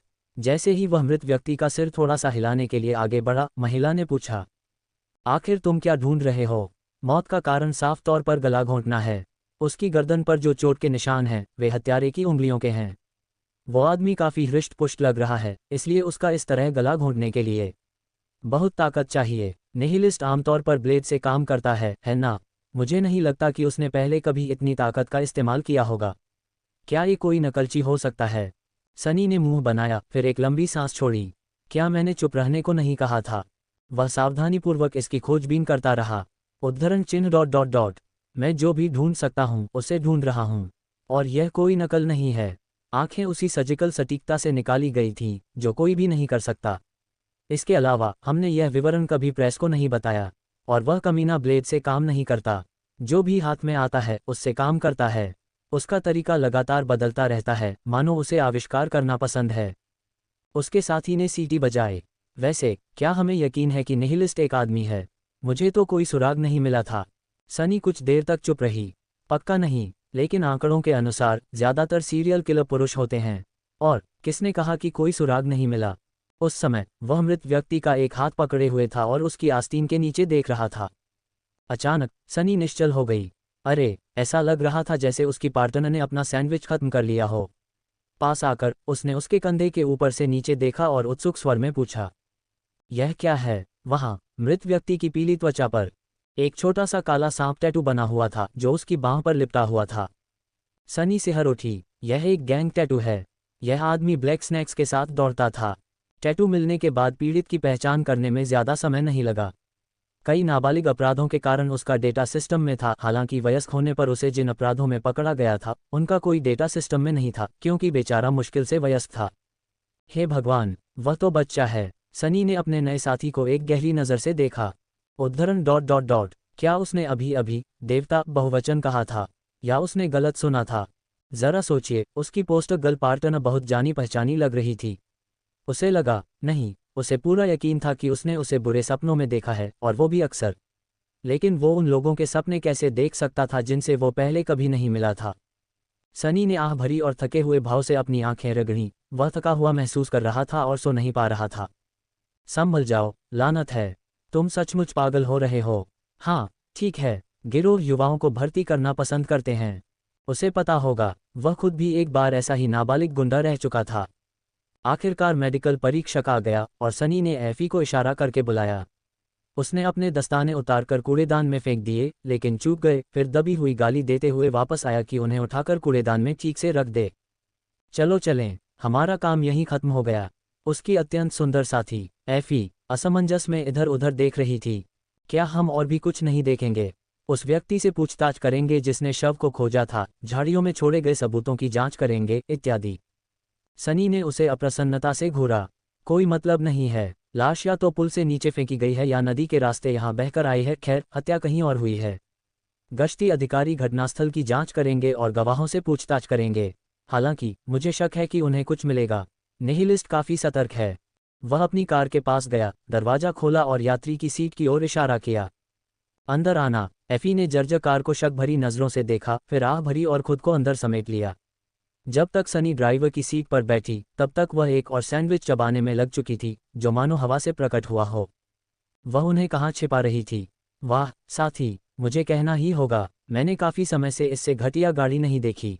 तुम्हें ये कहाँ से मिली? किसी संग्रहालय से? सनी ने कार स्टार्ट की, फिर उदासीन स्वर में उत्तर दिया। जब थी लॉट नीलामी। इस साधारण काली कार ने लगभग 1 दशक तक उसकी ईमानदारी से सेवा की थी। ऐसा लग सकता था कि इसने अच्छे दिन भी देखे होंगे, और ऐसी चलती थी जैसे कार स्वर्ग जाने का सपना देख रही हो। लेकिन फिर भी ये तेज और भरोसेमंद थी। उसे इस पर ज्यादातर लोगों से ज्यादा भरोसा था। एफी हंसा। ये तो ठीक है। खैर खैर, वह पागल, शून्यवादी, वह सचमुच कुछ खास है ना? सनी की आंख का कोना फड़क गया। वह एक दयनीय हारा हुआ व्यक्ति है। न इससे अधिक, न इससे कम। उसके नए साथी ने भौहें चढ़ाईं। पूरा शहर उसके कारण आतंकित है और इसके बावजूद पूरी पुलिस बल उसे पकड़ नहीं पा रही है। वह कैसे हार गया? सनी ने उसे कुछ देर तक देखा, फिर सड़क की ओर मुड़ गया।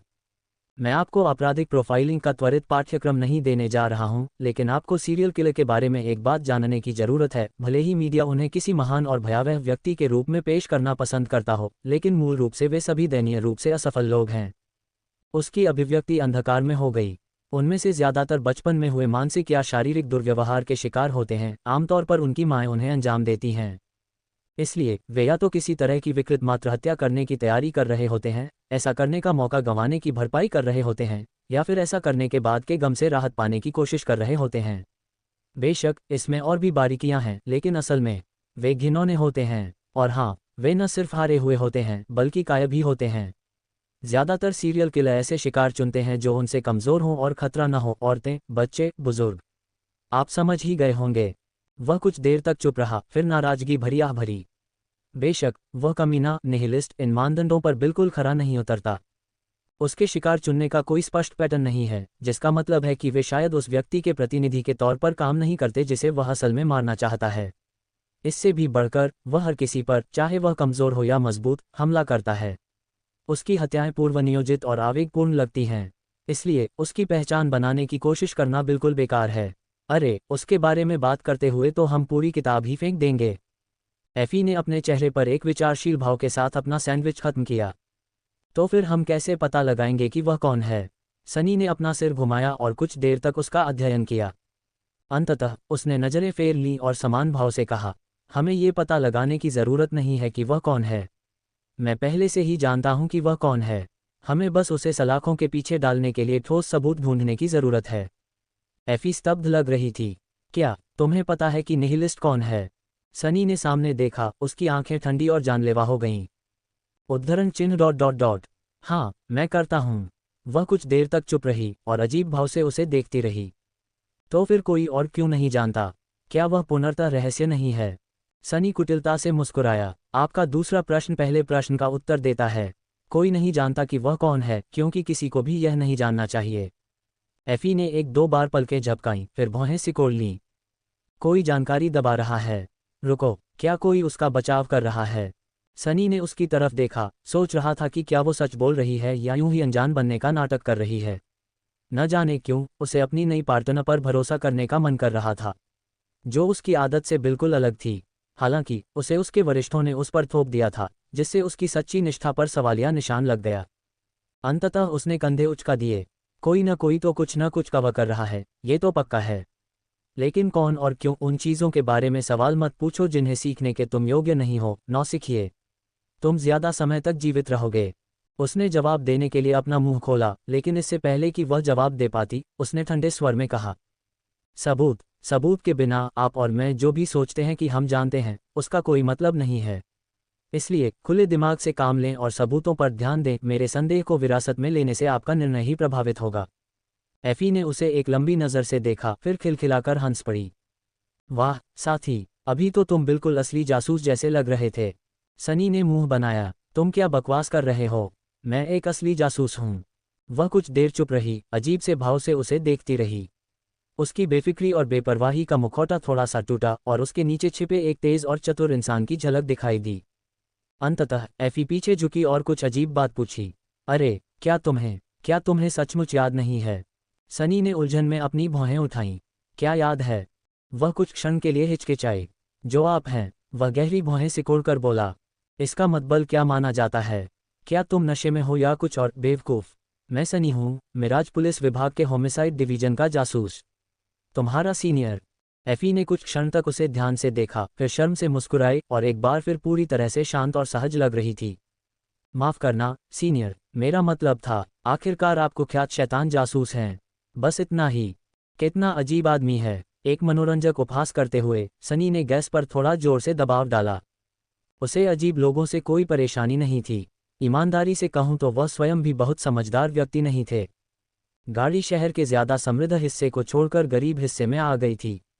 यहाँ इमारतें पुरानी और जर्जर थीं, गलियां संकरी थीं और लोग सस्ते कपड़े पहने हुए थे। शहर का भूभाग उबड़-खाबड़ था, पहाड़ियों और पर्वतों से भरा हुआ था, यहाँ तो बीचों बीच से भी ज़्यादा। नतीजा ये हुआ कि कुछ ढलान वाली सड़कें तेज़ पानी से भर गईं और नीचे गहरे गड्ढे जमा हो गए। सनी की पुरानी कार में इन गड्ढों से होकर गुजरना एक समस्या होती, लेकिन वह गलियों की जटिल भूल-भुलैया को अपनी पांचों उंगलियों की तरह जानता था और बड़ी आसानी से उससे बच निकलता था। ये बात एफी की नज़रों से ओझल नहीं हुई। उसने दिलचस्पी से इधर-उधर देखा, फिर पूछा, आखिर हम कहाँ जा रहे हैं? उसने कंधे उचकाए। और कहाँ? हम काले सांप की मांद में जा रहे हैं। वह इस संभावना से डरी हुई से ज्यादा खुश लग रही थी। आमतौर पर उसके जैसी आकर्षक महिला के लिए किसी शातिर गिरोह के इलाके में जाने से बचना ही समझदारी होती। लेकिन फिर ये बम तो ज्यादातर गुंडों के मुकाबले खोपड़ी फोड़ने में ज्यादा माहिर लग रहा था, इसलिए शायद उन्हें ही घबराना चाहिए था। बस ऐसे ही। रुको, तुम कैसे? ठीक है, तुम पहले संगठित अपराध विभाग में काम कर चुके हो, है ना? सनी ने उसकी तरफ एक तिरछी नज़र से देखा। हाँ, कुछ ऐसा ही। वह कुछ क्षण तक रुका, फिर आह भरकर बोला, कुछ समय पहले तक गिरोह पूरे शहर में फैले हुए थे, यहाँ तक कि 10 साल पहले भी मिराज सिटी के इन हिस्सों पर उनका पूरा कब्जा था। शायद ही कोई दिन ऐसा गुजरता था जब कोई न कोई मारा जाता हो, और उस घिनौने काम का जिक्र तो दूर की बात है जो अंदर बाहर होता रहता था। पुलिस वाले या तो पैसे वाले थे या कुछ भी करने से डरते थे, और जो कोशिश करते भी थे उन्हें जल्दी ही मार दिया जाता था। सनी अपनी जवानी को याद करते हुए कुटिलता से मुस्कुराया। हालांकि समय बदलता है, राजनीतिक माहौल बदला और अपराध के प्रति सख्त रवैया सत्तारूढ़ दल का नारा बन गया। तो पुलिस विभाग को साफ कर दिया गया। ध्यान रहे, भ्रष्टाचार से नहीं। अपराधियों द्वारा वेतन पाने वाले भ्रष्ट लोगों की जगह बस राजनेताओं द्वारा वेतन पाने वाले भ्रष्ट लोगों को बिठा दिया गया।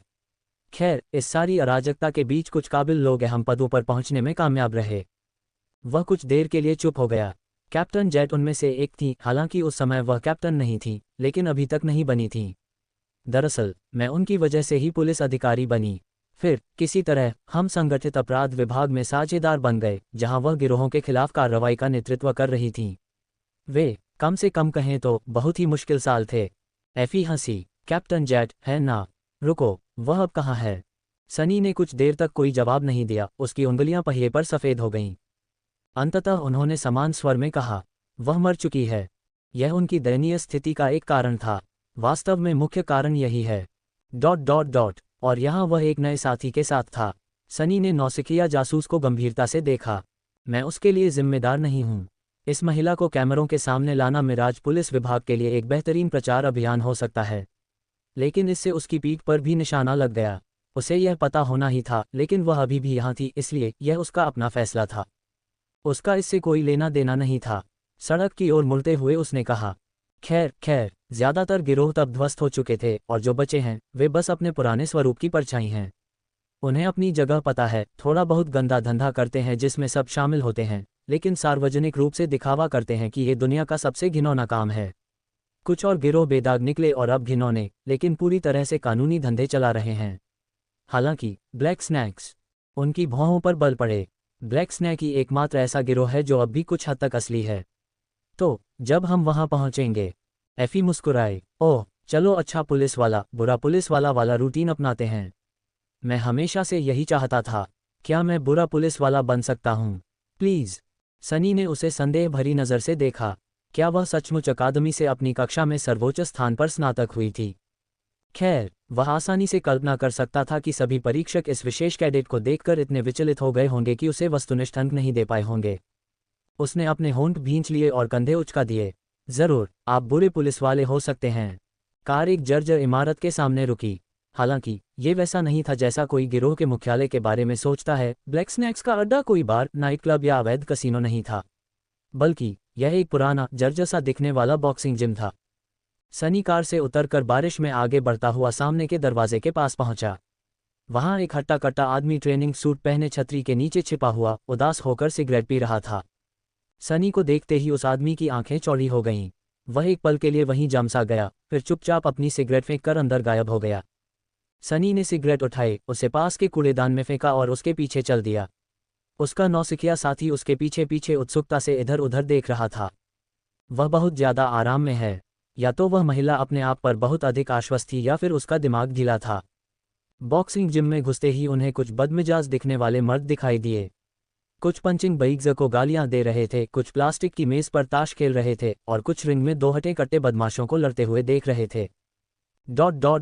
कुछ लोग पहले से ही सनी और एफी के पीछे आकर दरवाज़ा बंद कर रहे थे। जब उसने बोल्ट के अपनी जगह पर लॉक होने की आवाज़ सुनी तो उसकी भौहें थोड़ी सिकुड़ गईं। मेज़ पर बैठे एक आदमी ने पीछे मुड़कर देखा, फिर मुस्कुराया और अपनी सीट से उठ खड़ा हुआ। गार्ड पास ही खड़ा था, उसे पहले ही कुछ बता चुका था। वह आदमी सनी और एफी के सामने आकर खड़ा हो गया। उसने सनी को ठंडी निगाहों से देखा, फिर नज़रें हटाकर सनी को घूरने लगा। अरे प्रिय! एफी भी मुस्कुराई, फिर अचानक गुस्से से भरी अभिव्यक्ति करते हुए चिल्लाए। सुनो बेवकूफ़ों, हम मिराज सिटी पुलिस विभाग से हैं। मैं जासूस वहाँ हूँ और यह मेरा साथी जासूस में है। हम तुमसे कुछ सवाल पूछने वाले हैं और अगर तुम कमीनों ने अपनी सारी बातें नहीं बताईं तो फिर हमें दोष मत देना कि हमने तुम्हारे लिए सारी बातें बता दीं। तब तक गुंडों की भीड़ ने उन्हें पूरी तरह से घेर लिया था और वे दोनों पुलिसकर्मियों को अनियंत्रित शत्रुता से घूर रहे थे। उनके ठीक सामने खड़ा आदमी कुछ क्षण चुप रहा, फिर सनी की ओर देखा और भौहें चढ़ा दीं। अरे तुम भी चूहे! मुझे कहना होगा, तुम में यहाँ आने की हिम्मत है चूहे! और तुम अपनी गर्लफ्रेंड को भी लाए हो। खैर, उसका क्या हुआ? सनी ने एक दो पल तक चुपचाप उसे देखा, फिर कंधे उचका दिए। देखिए, वह एक बुरी पुलिसवाली का किरदार निभा रही है। वह आदमी हंसा। ओह सच में? रुको, तो क्या तुम अच्छे पुलिस वाले हो चूहे? सनी थोड़ी देर रुका, फिर धीरे से अपना सिर हिलाया। नहीं। ऐसा करते हुए उसने शांतिपूर्वक उस बदमाश के चेहरे पर एक जोरदार मुक्का मारा, जिससे वह आदमी जमीन पर गिर पड़ा और उसकी टूटी हुई नाक से खून की धार बहने लगी। सनी ने आसपास के गुंडों को ठंडी निगाहों से देखा। उद्धरण चिन्ह ... मैं सबसे बुरा पुलिस वाला हूँ। तुम किसका इंतजार कर रहे हो? इन कमीनों को मार डालो। वरिष्ठ गुंडा यही कहना चाहता था। हालांकि चूंकि वह खून से लथपथ था और दोनों हाथों से अपना चेहरा पकड़े हुए था, इसलिए उसके मुंह से जो निकला वह एक व्यवस्थित, गुस्से से भरी चीख थी। सनी पहले ही दूसरे ब्लैक स्नैक की तरफ मुड़ चुका था, जबकि उसकी साथी अभी भी सदमे में जमी हुई थी। उसकी आंखें चौड़ी हो गई थीं और उसके चेहरे पर एक स्तब्ध भाव था। हाँ, अरे ये तो बिल्कुल जासूसी जैसा नहीं था। उसके पास कुछ और कहने का समय नहीं था, क्योंकि तब तक बदमाशों को समझ आ गया था कि क्या हुआ है और वे उन पर टूट पड़े। तस्क, मेरे जाने के बाद चीजें सचमुच खराब हो गई हैं। सनी इनमें से कुछ लोगों को जानता था, हालांकि उसने उन्हें बहुत लंबे समय से नहीं देखा था। ज्यादातर अजनबी थे। हालांकि उसे बस एक नज़र में ही अंदाजा हो गया कि ब्लैक स्नैक गैंग अब पहले जैसा नहीं रहा। इन आदमियों में कोई असली क्रूरता नहीं थी, नहीं जान लेने या अपनी जान गंवाने की कोई खौफनाक तत्परता, यहाँ तक की इच्छा भी नहीं थी। वे हत्यारे नहीं थे। ब्लैक स्नैक अपने घिनौने धंधे से बिना किसी प्रतिस्पर्धा के जो पैसा कमा रहे थे और सत्ताधारियों से मिलने वाली मदद से, जिन्हें कभी कभी गंदे काम करने के लिए उनकी ज़रूरत पड़ती थी, वे धीरे धीरे मोटे होते गए थे। सच में, बात तो सही थी। जो लोग असली थे वे नए अधिकारी के आगे झुकते नहीं, और इसलिए अब तक या तो मर चुके होते या जेल में सड़ रहे होते। बस कचरा ही बचा था। तो हालांकि बॉक्सिंग जिम में करीब 20 गुंडे थे, वे सभी मांसपेशियों से भरे हुए और अच्छी तरह से प्रशिक्षित थे। वास्तव में सनी को बस कचरा बाहर निकालना था। काले सांपों की भीड़ के उस पर टूट पड़ने का इंतजार करने के बजाय वह उनसे मिलने के लिए आगे बढ़ा। उसका दिल ठंडा था और दिमाग साफ। इस हाथापाई को लेकर परेशान होने का कोई मतलब नहीं था। ये तो बस एक काम था। हाँ, अगर ये 20 आदमी दृढ़ निश्चयी होते और सचमुच मिलकर काम करना जानते होते तो वह पल भर में ही परास्त हो जाता। लेकिन वे घटिया किस्म के लोग थे, लड़ाकू नहीं, गुंडे। इसी वजह से उसे पहले कुछ लोगों को चोट पहुंचाने की पहल करने का मौका मिला, और जैसे ही बाकी लोगों ने ये देखा, उनका इरादा डगमगा गया।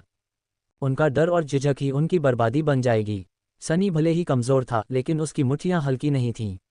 वह जानता था कि कहाँ मारना है ताकि ज़्यादा से ज़्यादा दर्द हो और कैसे ज़्यादा से ज़्यादा नुकसान पहुंचाया जाए। उसे अपनी जान जोखिम में डालकर लड़ने का काफ़ी अनुभव भी था, सचमुच बहुत ज़्यादा। उसका पहला वार सबसे तेज तर्रार बदमाश के सौर जाल पर लगा, जिससे उस बड़े आदमी की नसों में झटका लगा और वह लड़खड़ाने लगा। कुछ ही पल बाद एक ज़बरदस्त अपरकाट ने बदमाश को घुटन भरी चीख के साथ ज़मीन पर गिरा दिया। अगले हमलावर के धीमे और लापरवाह मुक्के के नीचे गोता लगाते हुए सनी ने निर्दयतापूर्वक उसके कमर में घुटना मारा, फिर अपनी कोहनी से उस बेचारे के सिर के पीछे वार किया। तीसरा पहले से ही उस पर था, और यह बाकी लोगों के लिए एक सबक के रूप में काम करना था। उस आदमी का हाथ पकड़कर सनी ने भूत की तरह उसे घुमाया और फिर अपनी हथेली को कोहनी के जोड़ पर ले आया। एक घृणित, सिकुड़ती हुई आवाज़ दर्द की एक तीखी चीख में डूब गई। अजीब, सनी खुद को अच्छी तरह जानता था और उसे पता था कि वह एक ज़बरदस्त योद्धा है। लेकिन यह लगभग बहुत आसान लग रहा था, मानो वह अनजाने में ही कई गुना ज़्यादा कुशल और अनुभवी हो गया हो। मानो 2 दर्जन गुंडों से लड़ना, जो उसे तोड़ने और घायल करने पर आमादा थे, कोई बड़ी बात नहीं थी, यहाँ तक कि मामूली और दयनीय रूप से मामूली भी। ये किसी भी तरह से उन महान और भयानक लड़ाइयों से तुलना योग्य नहीं है जो उसने अपने दुष्स्वप्नों में लड़ी थीं। क्या स्वप्न में किसी का युद्ध कौशल बेहतर हो सकता है? चीखते हुए आदमी के कटे हुए हाथ को छोड़ते हुए सनी ने उसके सिर के बगल में जोरदार लात मारी और आंखों में पागल सी चमक के साथ बाकी गुंडों को देखा। 3 खत्म, 17 बचे। हो, 13 बाकी। सनी को 3 बदमाशों को गिराने में जितना समय लगा, जो कि कुछ सेकंड से ज्यादा नहीं था, उस दौरान उसकी अजीबोगरीब साथी ने भी अपना समय बर्बाद नहीं किया था। सच कहूं तो उसे नहीं पता था कि वह नौसिखिया कैसी प्रतिक्रिया देगा, और उसे इसकी परवाह भी नहीं थी। लेकिन उसे उम्मीद नहीं थी कि वह बिना किसी देरी के उसी सहज भाव से लड़ाई में शामिल हो जाएगा। एफी ने बस 2 बदमाशों के सिर पकड़कर उन्हें आपस में पटक दिया, जिससे उनकी खोपड़ी लगभग फूट गई। फिर तीसरे बदमाश को एक बेहतरीन राउंडहाउस किक मारी, जिससे वह आदमी आधा मुड़ गया और अपने साथियों के पास वापस उड़ गया। उसने चौथे बदमाश को जमीन पर पटक कर सब कुछ खत्म कर दिया। इन सब के बीच वह शांत और स्थिर लग रही थी, यहाँ तक कि खुश भी नहीं, वह निश्चित रूप से आनंद ले रही थी। कैसी माँ है वह? सनी को आश्चर्य हुआ, इस बात से कुछ निराशा भी हुई कि उस नए खिलाड़ी ने उससे एक अधिक गुंडे को मार गिराया था, और वह थोड़ा परेशान भी हुआ। वह शांति, वह विवेक, वह सहज कौशल किसी नए और अनुभवहीन जासूस में होना जरूरी नहीं था। एफी पुलिस बनने से पहले एक एथलीट थी, और हालांकि उसने कुछ समय गश्ती अधिकारी के रूप में भी बिताया था, लेकिन सिर्फ इसी वजह से वह एक खूनी योद्धा नहीं बन सकती थी। ये गुण कुछ ऐसे थे जो लोगों में जीवन भर संघर्ष और रक्तपात के बाद ही विकसित हुए। या तो सनी को अपनी सहज साथी के बारे में कुछ पता नहीं था और इसलिए वह उसे कमा रहा था, या वह नहीं थी जो वह दिखती थी। उसका व्यामोह अचानक ज्वार की तरह बढ़ गया, जिससे उसकी आंखें सिकुड़ गईं। लेकिन उसके पास इस अजीब और अशुभ विसंगति पर विचार करने का समय नहीं था कि एफी क्या थी और वह वास्तव में क्या थी। सबसे पहले उसे ब्लैक स्नैक से निपटना था। कुछ ही सेकंड में अपने 7 लोगों को ढेर होते देख गुंडे गंभीर हो गए। पहले वे दोनों पुलिसवालों को घूंसों से पीट कर मार डालने की योजना बना रहे थे, शायद उनके साथ कुछ और उससे भी ज्यादा घिनौना काम करने की। लेकिन अब सनी ने उनके हाथों में चाकू और स्टील के पाइप देखे। वह उदास होकर मुस्कुराया, तो फिर मुझे निर्दयी होने का दोष मत दो। कुछ देर बाद बॉक्सिंग जिम का फर्श कराहते कमजोर चाल से हिलते हुए शरीरों से अटा पड़ा था। हवा खून की बदबू से भरी हुई थी। सनी ने एक क्षण के लिए अपनी चोट लगी हुई अंगुलियों का अध्ययन किया, फिर अपनी जैकेट के किनारे पर लगे लंबे घाव में उंगली डाली और चिढ़कर आह भरी। अब मैं इस लानत भरी बारिश में भीगने वाला हूँ। बढ़िया। उसने जैकेट उतार दी, जिससे उसकी बाहें दिखाई देने लगीं और उन पर लिपटे काले सांप के शल्क भी। अगर एफी अपने साथी की त्वचा पर गैंग टैटू देखकर हैरान थी, जो कराते गुंडों के टैटू से कहीं ज्यादा भव्य और विशाल था, तो उसने उसे जाहिर नहीं किया। इसके बजाय वह उस मेज पर इधर उधर टटोलने लगी जहां ब्लैक स्नैक एकाग्र भाव से ताश खेल रहे थे। शराब और पैसों के ढेर को नजरअंदाज करते हुए उसने आलू के चिप्स का एक पैकेट उठाया और संतुष्टि से मुस्कुरा दी। एक को अपने मुंह में डालते हुए उसने जिज्ञासा से पूछा, नियमों के प्रति सख्त न होने का मतलब यह नहीं है, लेकिन क्या हमने अभी कम से कम 1 दर्जन कानून नहीं तोड़े हैं? सनी ने उसे एक लंबी नज़र से देखा, फिर उपहास किया। हमारी रिपोर्ट कौन करेगा? वे कराहते हुए गुंडे एक दयनीय दृश्य थे और वे निश्चित रूप से पुलिस का ध्यान अपनी ओर आकर्षित नहीं करने वाले थे, और यह खबर फैलने की तो बात ही छोड़ दे कि कुछ पुलिस वालों ने उनका सफाया कर दिया। सनी सिर हिलाते हुए रिंग की तरफ बढ़ा, नीचे झुका और एक ब्लैक स्नैक को पैर से पकड़कर रिंग के नीचे से खींच लाया। यही वो था जिसे उसने सबसे पहले मुक्का मारा था, इस बेचारे झुंड का सरदार। उसके चेहरे का निचला हिस्सा खून से सना हुआ था और उसकी टूटी हुई नाक सूजी हुई थी जो गलत कोण पर चिपकी हुई थी। फिर भी उसने सनी को घृणा भरी निगाह से देखा। तुम किस तरह के शैतान हो? मर गए चूहे, जब बॉस को पता चलेगा तो तुम मर जाओगे। सनी ने उसे ठंडी नज़र से देखा, फिर आगे बढ़कर उस आदमी की टूटी नाक पर बेरुखी से हाथ फेरा। जैसे ही उसकी तेज चीख दर्द भरी कराह में बदली, उसने गुंडे के कंधे पर थपथपाया। लो लो, मैंने तुम्हारे लिए ये तय कर दिया है, हम तुम्हें अभी से भी ज़्यादा बदसूरत नहीं होने दे सकते, है ना? वह आदमी उसकी निर्दयी निगाहों से कांप उठा और खुद को रिंग के किनारे दबा लिया। सनी कुछ क्षण चुप रहा, फिर खतरनाक ढंग से मुस्कुराया। और अरे यार, मुझे लगता है तुम्हें अपनी बातें साफ कर लेनी चाहिए। मैं कोई चूहा नहीं हूँ। चूहा तो बॉस की पीठ पीछे जाकर उन्हें पुलिस के हाथों बेच देता। मैंने उनसे कहा कि मैं बिना किसी हिचकिचाहट के उनकी आंखों में आंखें डालकर जा रहा हूँ। यह मेरी गलती नहीं है कि वे मानने को तैयार नहीं हुए, है ना? वैसे इसीलिए तो अब तुम्हारे नए बॉस हैं। पुराने बॉस मुझे डरा नहीं पाए, क्या तुम्हें लगता है कि ये नए हारे हुए लोग डराएंगे? नीचे झुककर उसने उस आदमी के कान में फुसफुसाया। उनसे कहो कि वे मुझे ढूंढने आएं। उन्हें कहो कि मैं इंतजार कर रहा हूँ। इससे मेरा दिन बन जाएगा। वह सीधा हुआ और अपनी काली आंखों में भावना की पूर्ण कमी के साथ कांपते हुए ठग को देखा। लेकिन फिर भी उन्हें कुछ भी बताने के लिए आपको जीवित रहना होगा। और आप अगले कुछ मिनट जीवित रहेंगे या नहीं, ये पूरी तरह आप पर निर्भर है। एफी, जो पास ही भटक गई थी, ने उसे तिरस्कार भरी नज़र से देखा और आह भरी। उद्धरण चिन्ह डॉट डॉट डॉट। हालांकि मुझे बुरा पुलिस वाला बनना था। सनी ने उसकी बात अनसुनी कर दी। इसके बजाय उसने अपना टूटा हुआ फ़ोन निकाला और उस ठग को निहिलिस्ट के नए शिकार की तस्वीर दिखाई।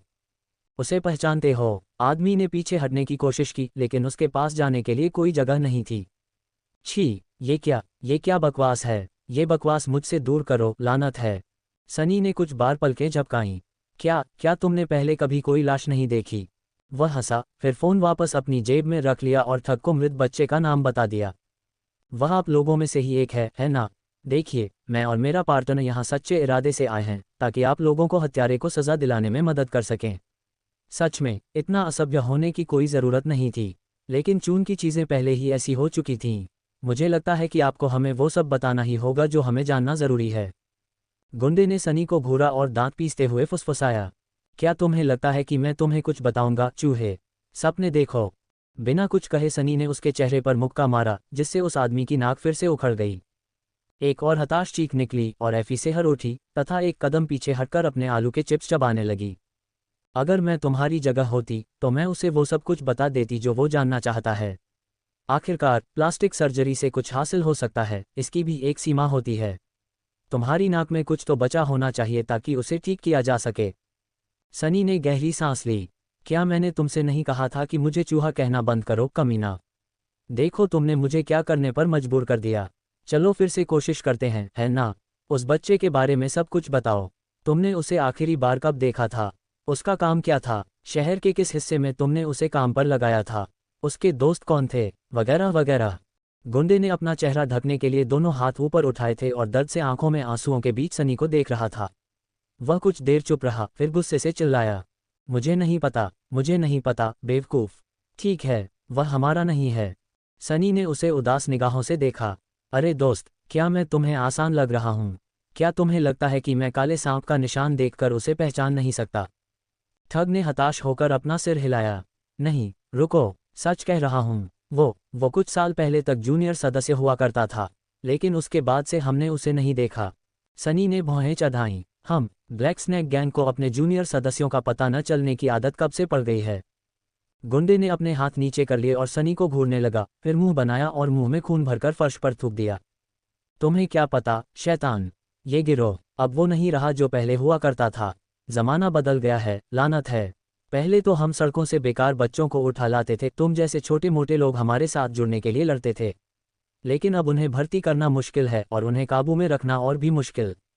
वह मुंह बनाकर बोला, खासकर उन कमीनों के दरवाजे खोलने के बाद। एक धर्मार्थ संगठन, वे उन्हें घर देते हैं, उन्हें शिक्षित करते हैं, उन्हें आर्थिक रूप से मदद करते हैं और उन्हें उचित नौकरियां भी देते हैं। हमने उन कमीनों के कारण कई जूनियर सदस्यों को खो दिया। ये लड़का उन बच्चों में से एक था जो गिरोह छोड़कर उनके कारण समाज का एक साफ सुथरा सदस्य बन गया। सनी और एफी ने एक दूसरे को देखा। एक धर्मार्थ संगठन? कौन सा धर्मार्थ संगठन? ठग ने धीमे स्वर में गाली दी। Mirage city centre for troubled youths. ये वेलोर ग्रुप द्वारा संचालित एक निजी चैरिटी है। आपको लगता है कि हम एक घटिया समूह के साथ प्रतिस्पर्धा कर सकते हैं? सनी ने कुछ देर तक उसे घूरा और फिर बुरी तरह मुस्कुराया। ये वही था जिसकी उसे जरूरत थी। यही वह धागा था जिसे खींचकर वह मामले को सुलझाना चाहता था। वीरता समूह। जल्द ही वे उल्टे पड़े बॉक्सिंग जिम से निकलकर कार में वापस आ गए। एफी सोच में पड़ गई, या शायद वह बस यही सोच रही थी कि और खाना कहाँ मिलेगा। इस समय सनी को यकीन नहीं हो रहा था। वह कार के सामने बारिश में भीगता हुआ खड़ा रहा। वह कुछ देर इंतजार करती रही, फिर उसे उलझन भरी नजरों से देखने लगी। क्या आप इस बात से दुखी हैं कि हम एक गतिरोध पर पहुंच गए हैं? ब्लैक स्नैक की यह पूरी कहानी निरर्थक निकली। सनी ने अपना सिर हिलाया। नहीं, मैं दुखी नहीं हूं। और यह निरर्थक भी नहीं था। वास्तव में यह एक बहुत ही फलदायी यात्रा थी। फिर वह उस लंबी सुंदरी की ओर मुड़ा और उसे गंभीरता से देखने लगा। सुनो साथी, आगे चीजें दिलचस्प होने वाली हैं, इसलिए मुझे तुमसे कुछ सच सच बताना है। वह मासूमियत से मुस्कुराए। वह क्या है? सनी ने अपना सहज लहजा न अपनाते हुए स्पष्ट रूप से पूछा। तुम कौन हो? ओह, और जवाब देने से पहले अच्छी तरह सोच लो। अगर तुम जवाब नहीं दोगे तो जासूस के तौर पर अपने पहले ही दिन वीरतापूर्वक मर जाओगे। दुष्ट गिरोह के सदस्यों द्वारा मारे गए। यह एक बड़ी त्रासदी होगी। उसके लहजे में धमकी साफ झलक रही थी। वह कह रहा था कि अगर उसने झूठ बोलने की कोशिश की तो वह उसे जान से मार देगा। सनी को तो यह अच्छा लगता कि उसकी धमकी मजाक बन जाए, लेकिन ऐसा नहीं हुआ। निहिलिस्ट का मामला उस मायावी सीरियल किलर से डरने वालों से भी कहीं ज्यादा खतरनाक था। ऐसा इसलिए क्योंकि इसमें ऐसे लोग शामिल थे जिन्हें उसके जैसा मामूली पुलिस वाला छूने की हिम्मत नहीं कर सकता था। वे लोग किसी भी उपद्रवी पुलिस अधिकारी को गायब करने में संकोच नहीं करेंगे। उदाहरण के लिए, वे अपने किसी गुर्गों को मामले में शामिल कर सकते हैं और पुलिस विभाग के उच्च अधिकारियों को मजबूर कर सकते हैं कि वे सनी को उस गुर्गों के साथ साझेदार बना लें ताकि वे उस पर नज़र रख सकें और ज़रूरत पड़ने पर उसे खत्म कर सकें। वह इस बात पर निश्चित नहीं था कि एफी एक डबल एजेंट थी, लेकिन वह ये भी जानता था कि वह नहीं थी जो वह दिखती थी। उसकी कथित साथी कुछ देर तक उसे चुपचाप देखती रही। उसकी आंखों में एक अजीब सी भावना झलक रही थी, बेचैनी, अनिश्चितता, डर। लेकिन एक क्षण बाद ही वह गायब हो गया। एफी हंसी और अपनी सामान्य सहज मुस्कान के साथ उसके कंधे पर थपथपाया। उसका हाथ वहीं रहा, उसे हल्के से पकड़े हुए। तुम क्या कह रहे हो सनी? चुप हो जाओ। सनी तनाव में है, हमला करने की तैयारी कर रहा है। और फिर कुछ अजीब घटना घटी। वह अचानक इससे बाहर आ गया। उसके शरीर में सिहरन दौड़ गई और वह चौंककर चारों ओर देखने लगा। एक अजीब शहर, मूसलाधार बारिश, हवा जिसकी गंध न तो एनक्यूएससी की निर्मल स्वच्छता जैसी थी और न ही बाहरी इलाकों की जहरीली आफ जैसी। अनजानी इमारतें, पुराने जमाने के डिज़ाइन का एक अजीब सा पीटीवी। अपनी नज़र शोर मचाती शिकारी पर डालते हुए सनी ने 2-3 बार पलकें झपकाईं। एफी, क्या बकवास है।